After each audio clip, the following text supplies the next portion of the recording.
বিএনপির স্থায়ী কমিটির বৈঠক আজ ঘোষণা হবে রাষ্ট্রপতি পদে মনোনীত প্রার্থীর নাম।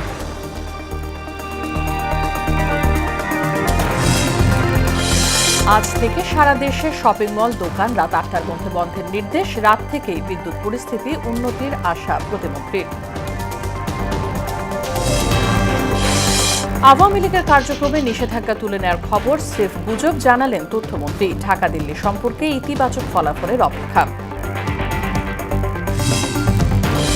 এবং বিপ্লব রুহানী সহ ৬ পুলিশ কর্মকর্তাকে বরখাস্ত করে প্রজ্ঞাপন। পল্লবীতে গোলাগুলির ঘটনায় ৪ সহযোগী সহ মাদক সম্রাট রুবেল গ্রেফতার।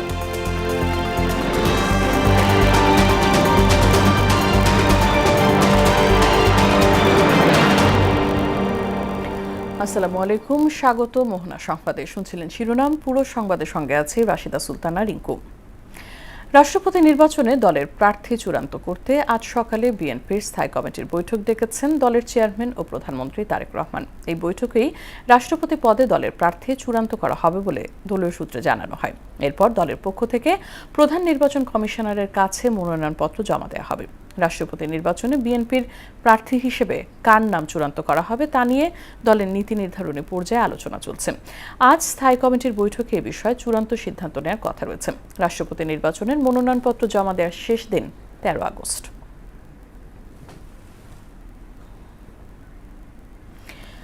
বিদ্যুৎ সাশ্রয় ও বিদ্যুৎ ব্যবস্থাপনার অংশ হিসেবে দেশের সব শপিং মল, মার্কেট ও দোকান রাত ৮টার মধ্যে বন্ধ করার নির্দেশ দিয়েছে সরকার। একই সঙ্গে সন্ধ্যা ৭টার মধ্যে সব ধরনের আলোকিত বিলবোর্ড বন্ধ এবং আলোকসজ্জা সম্পূর্ণভাবে বন্ধ রাখতে বলা হয়। বুধবার রাতে বিদ্যুৎ বিভাগ থেকে জারি করা এক স্মারকে এই নির্দেশনা দেওয়া হয়। এতে বলা হয় ১৩ আগস্ট থেকে বিভিন্ন শপিং মল, মার্কেট ও দোকান সকাল ১১টা থেকে রাত ৮টা পর্যন্ত খোলা রাখা যাবে। তবে খাবারের দোকান, হাসপাতাল, ওষুধের দোকান সহ সংশ্লিষ্ট জরুরি সেবাগুলো এই নির্দেশনার আওতামুক্ত থাকবে। আজ থেকে বিদ্যুৎ পরিস্থিতির কিছুটা উন্নতি হবে উল্লেখ করে পরিস্থিতি স্বাভাবিক রাখতে সরকার সর্বোচ্চ চেষ্টা করছে বলে জানালেন বিদ্যুৎ ও জ্বালানি প্রতিমন্ত্রী অনিন্দ ইসলাম অমিত। বুধবার দুপুরে সচিবালয়ে বৈরী আবহাওয়ায় জাহাজ থেকে এলএনজি খালাস বিলম্বিত হওয়ার পাশাপাশি একটি এনএলজি টার্মিনাল বন্ধ থাকায় দেশ জুড়ে এর প্রভাব পড়েছে বলেও জানান মন্ত্রী। শামীমুজ্জামান চৌধুরীর রিপোর্ট। মাসখানেক ধরেই তীব্র গ্যাস সংকট। গত বৃহস্পতিবার থেকে পরিস্থিতির কিছুটা উন্নতি হলেও এলএনজি সরবরাহ কমে যাওয়ায় মঙ্গলবার থেকে আবারও সংকট সৃষ্টি হয়েছে।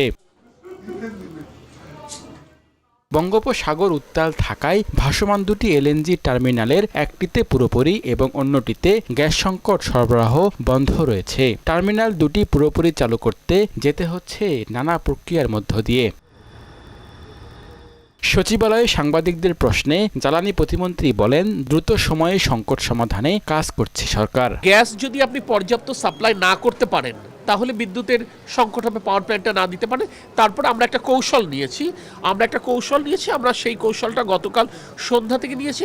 আমরা আশা করছি আজকে সন্ধ্যা থেকে বিদ্যুৎ পরিস্থিতির কিছুটা হলে উন্নতি হবে ইনশাআল্লাহ। প্রতিমন্ত্রী বলেন, সামিটের এলএনজি টার্মিনালে এলএনজিবাহী একটি কার্গো অবস্থান করলেও বঙ্গোপসাগর উত্তাল থাকায় তা থেকে এলএনজি পণ্য খালাস করা সম্ভব হচ্ছে না। জনদুর্ভোগকে বিবেচনায় নিয়ে আমরা প্রাণান্তকর চেষ্টা করছি। এটা আমার ধারণা জনগণ বোঝেন, আপনারাও বোঝেন।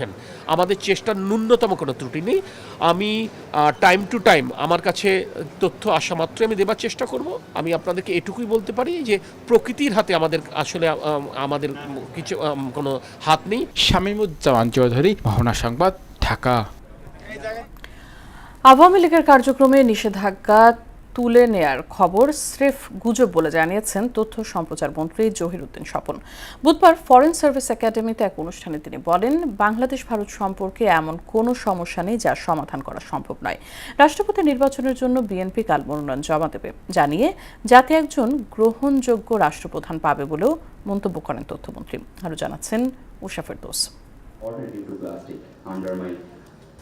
বিশ্ব যুব দিবস উপলক্ষে রাজধানীর বেইলি রোডে ফরেন সার্ভিস একাডেমিতে আয়োজিত অনুষ্ঠানে অংশ নেয় যুব ও ক্রীড়া মন্ত্রণালয়, পররাষ্ট্র মন্ত্রণালয়, বিদেশি অতিথি এবং ফরেন সার্ভিস একাডেমির ঊর্ধ্বতন কর্মকর্তা, তরুণ উদ্যোক্তা, শিক্ষার্থী ও বিভিন্ন পেশার যুব প্রতিনিধিরা। অনুষ্ঠান শেষে গণমাধ্যমের মুখোমুখি হয় তথ্য ও সম্প্রচার মন্ত্রী জহিরুদ্দিন স্বপন। বলেন, আওয়ামী লীগের ওপর থেকে নিষেধাজ্ঞা তুলে নেওয়ার তথ্য সঠিক নয়। বিভিন্ন সোশ্যাল মিডিয়ায় দেখা যাচ্ছে যে আওয়ামী লীগের উপরে নাকি নিষেধাজ্ঞা তুলে নেওয়ার একটা গুজব ছড়িয়ে পড়েছে। এই ধরনের কোনো গুজব এখন পর্যন্ত সরকারের কানে আসেনি। যে গুজব কানে আসে নাই সে বিষয়কে আমরা এখন পর্যন্ত কগনিজেন্সে নিতে চাচ্ছি না। জাতি একজন কাঙ্ক্ষিত, জনপ্রিয় ও গ্রহণযোগ্য রাষ্ট্রপতি পাবে বলে আশা প্রকাশ করেন তিনি।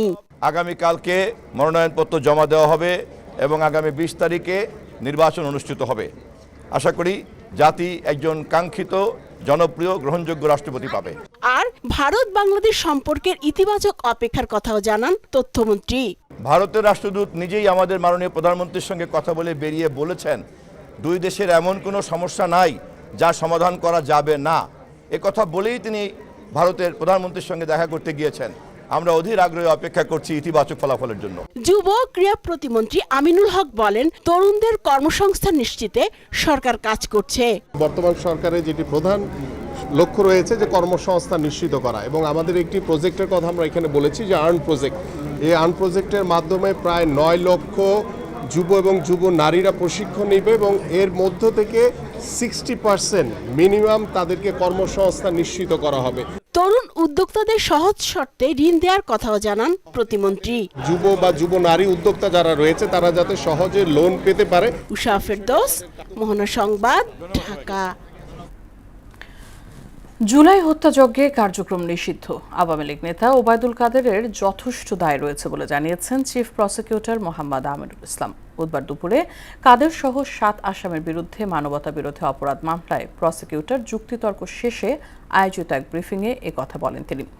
মানবতা বিরোধী অপরাধ মামলায় দণ্ডিতদের সম্পত্তি বাজেয়াপ্ত প্রক্রিয়া প্রচলিত আইন দ্বারা সম্পন্ন করতে ট্রাইব্যুনালে আবেদন করা হয়েছে বলে জানান চিফ প্রসিকিউটর। মুদাসসির আলীর প্রতিবেদন।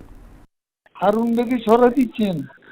উনি তো খুব অ্যাডামেন্ট, আমরা সরাই নেই, ওই রাখছে ডিএমপিতেই রাখতেছি। উনি বলছিলেন অন্যখানে দিতে, আমি ডিএমপিতেই রেখে দিচ্ছি। সাবেক মন্ত্রী ওবায়দুল কাদের ও আসাদুজ্জামান খান কামালের ফোন রেকর্ড ট্রাইব্যুনালে উপস্থাপন করে প্রসিকিউশন টিম। সমন্বয়কদের খাওয়ানোর ছবি সামাজিক যোগাযোগ মাধ্যমে প্রকাশের জন্য তৎকালীন ডিবি প্রধান হারুনকে এভাবেই শাসিয়েছেন ওবায়দুল কাদের। আমরা তো তোমার প্রত্যেকদিন বলতেছিলাম তুমি ভালো করতেছ, খাওয়াই ওই ছবি কেন?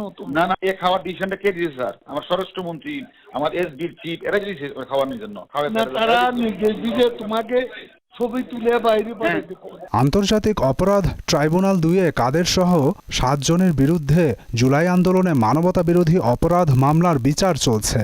সে মামলায় প্রসিকিউশনের যুক্তি শেষ হয়েছে।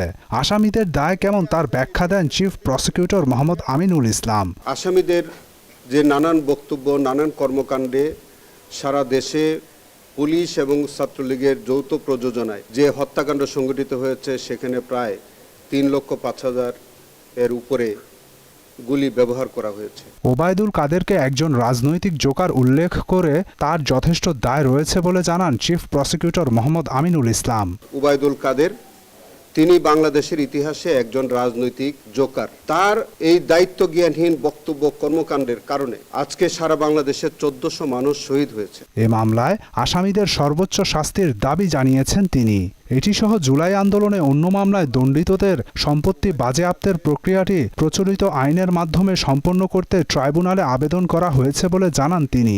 আমাদের দেশে যে প্রচলিত আইনটা আছে, পাবলিক ডিমান্ড রিকভারি অ্যাক্ট এবং ফৌজদারি কার্যবিধি 386 ধারার বিধানটা যাতে মিউটেটিস মিউটেন্ডিস অনুসরণ করে যেন এইটি প্রয়োগ করা যায় এবং বাস্তবায়ন করা যায়, সেই আবেদনটা আমরা করেছি। ওবায়দুল কাদের সহ 7 জনের বিরুদ্ধে সাক্ষ্য দিয়েছেন 29 জন। প্রসিকিউশনের পক্ষ থেকে আমরা সর্বমোট 29 জন সাক্ষীর সাক্ষ্য দিয়েছি। মুদাসসির আলী, মোহনা সংবাদ, ঢাকা। আপিল বিভাগ সহ সুপ্রিম কোর্টের এজলাসে সাংবাদিকদের প্রবেশাধিকার পুনর্বহালের দাবিতে অবস্থান কর্মসূচি করেছেন ল রিপোর্টার্স ফোরামের সদস্য সহ গণমাধ্যম কর্মীরা। বুধবার সকালে সুপ্রিম কোর্টের প্রধান ফটকের সামনে এই কর্মসূচিতে সম্পাদক পরিষদের সভাপতি নিউ এজ সম্পাদক নুরুল কবির, দৈনিক ইত্তেফাকের নির্বাহী সম্পাদক সালাউদ্দিন সহ সাংবাদিক নেতারা উপস্থিত ছিলেন। এ সময় তারা নাগরিকদের তথ্য পাওয়ার সাংবিধানিক অধিকার নিশ্চিতে অবিলম্বে সাংবাদিক প্রবেশে নিষেধাজ্ঞা তুলে নেওয়ার আহ্বান জানান। চিত্রনায়ক সালমান শাহর মৃত্যুর ঘটনায় পরিকল্পিতভাবে হত্যার অভিযোগ করে মামলায় গ্রেফতার খলনায়ক আশরাফুল হক ডনের জামিন আবেদন নামঞ্জুর করেছেন আদালত। বুধবার দুপুরে শুনানি শেষে এই আদেশ দেন ঢাকার মেট্রোপলিটন ম্যাজিস্ট্রেট মোহাম্মদ এহসানুল ইসলাম। রাষ্ট্রপক্ষে মহানগর পাবলিক প্রসিকিউটর ওমর ফারুকি ডনের জামিনের বিরোধিতা করে যুক্তি তুলে ধরেন। পরে আদালত তার জামিন নামঞ্জুর করেন। 9 আগস্ট ডনকে আদালতে হাজির করে কারাগারে আটক রাখার আবেদন করেন সিআইডির পরিদর্শক আরিফুর রহমান। শিশু রামিসা ধর্ষণ ও হত্যা মামলায় ডেথ রেফারেন্স ও আপিল শুনানির সব প্রস্তুতি সম্পন্ন হয়েছে।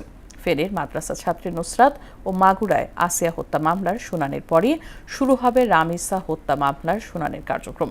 বুধবার সকালে অ্যাটর্নি জেনারেল রুহুল কুদ্দুস কাজল বিষয়টি নিশ্চিত করেছেন।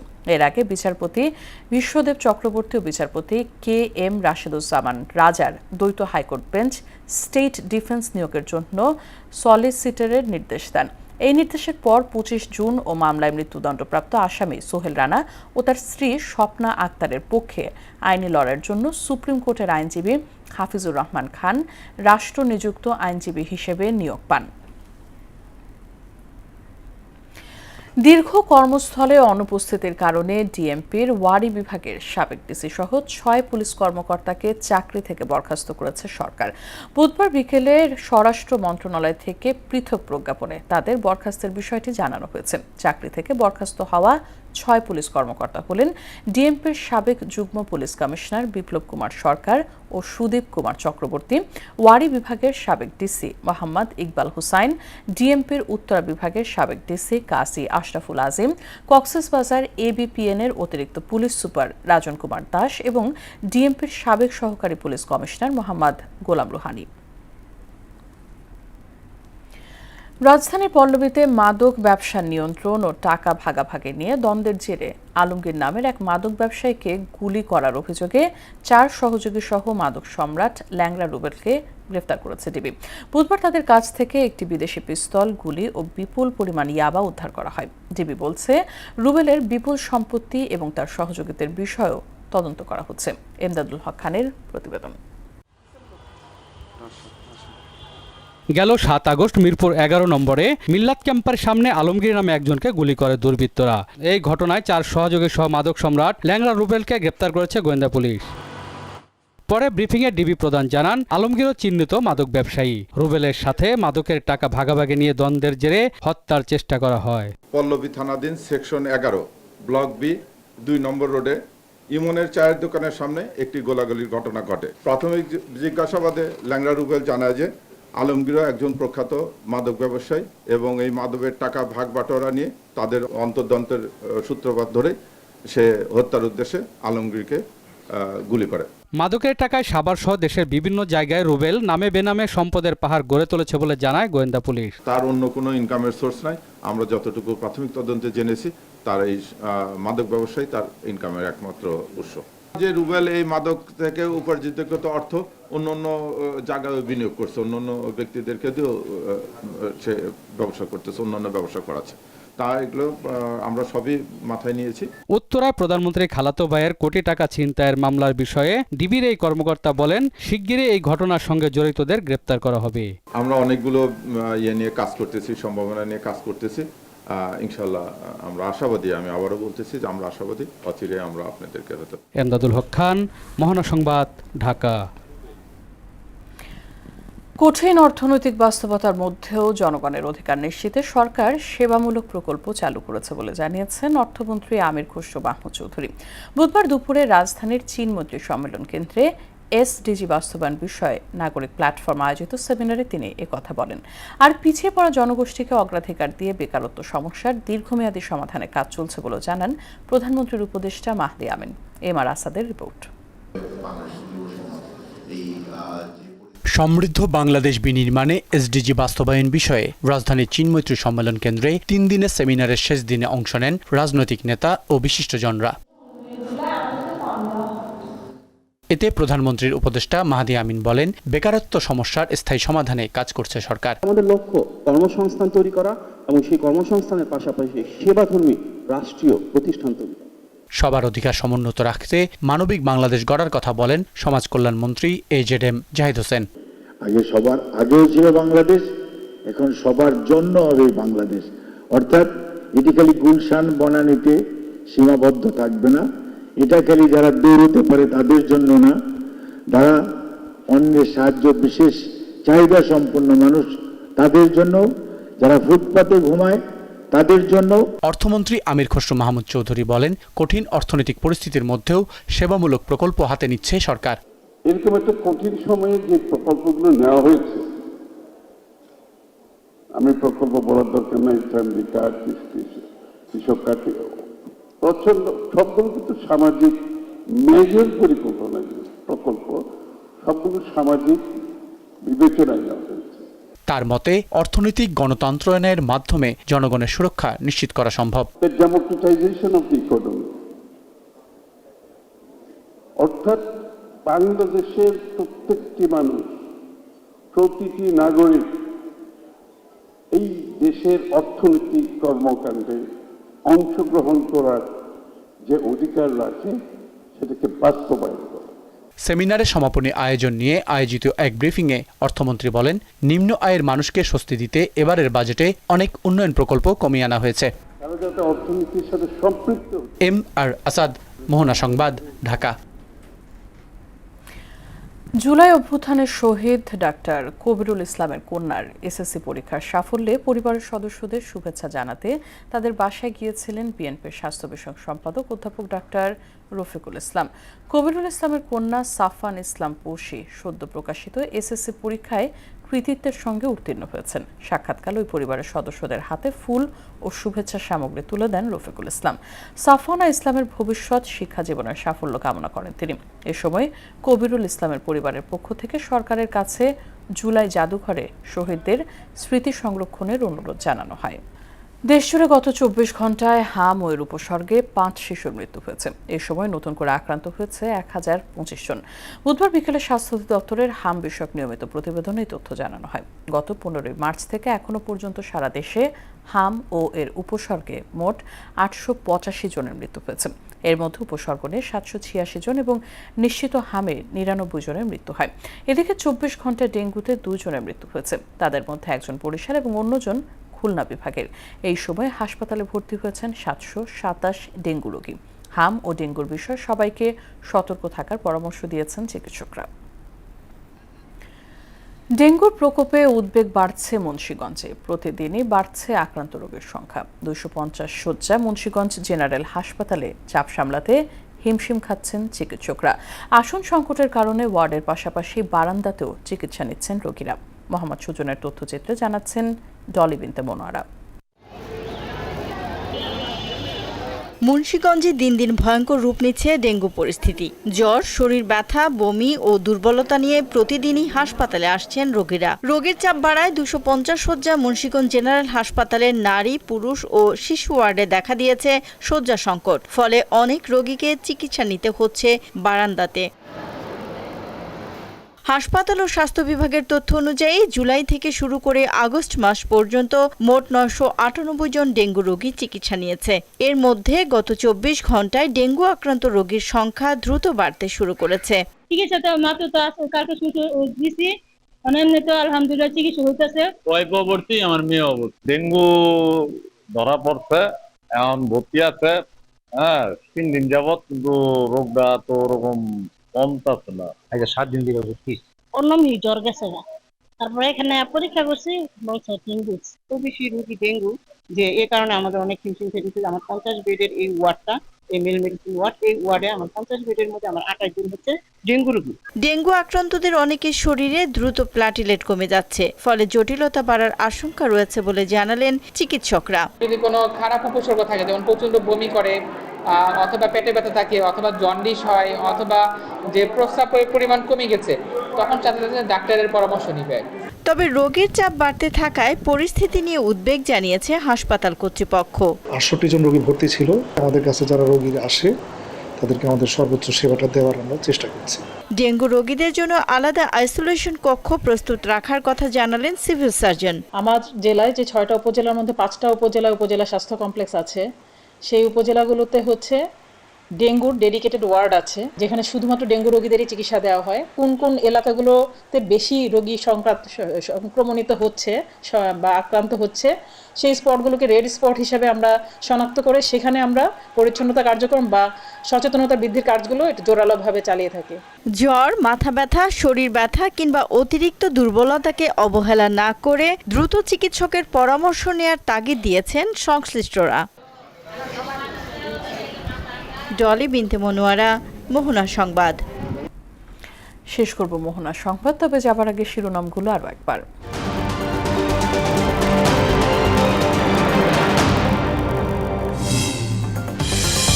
বিএনপির স্থায়ী কমিটির বৈঠক আজ, ঘোষণা হবে রাষ্ট্রপতি পদে মনোনীত প্রার্থীর নাম।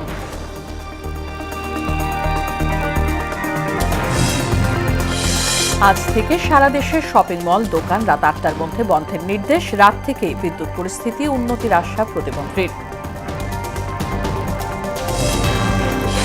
আওয়ামী লীগের কার্যক্রমে নিষেধাজ্ঞা তুলে নেওয়ার খবর স্রেফ গুজব, জানালেন তথ্যমন্ত্রী। ঢাকা দিল্লি সম্পর্কে ইতিবাচক ফলাফলের অপেক্ষা। এবং বিপ্লব রুহানী সহ 6 পুলিশ কর্মকর্তাকে বরখাস্ত করে প্রজ্ঞাপন। পল্লবীতে গোলাগুলির ঘটনায় 4 সহযোগী সহ মাদক সম্রাট রুবেল গ্রেফতার। এই ছিল মোহনা সংবাদে। মোহনার সবশেষ খবর জানতে ভিজিট করুন www.mohna.tv। সংবাদ দেখতে পারেন ফেসবুক ও ইউটিউবেও। সঙ্গে থাকার জন্য ধন্যবাদ সবাইকে।